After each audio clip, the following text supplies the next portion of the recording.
press Ctrl and A. Create a new conditional format. Type in this formula.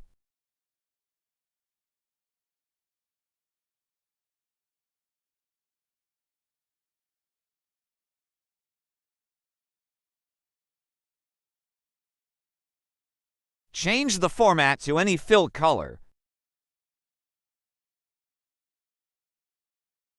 Create another conditional format. Type in this formula.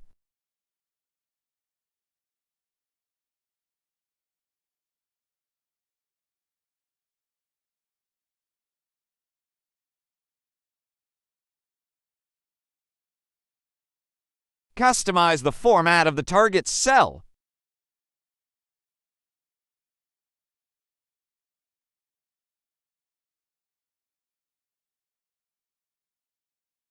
One more thing.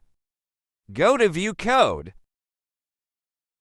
Change General to Worksheet. Type in this code.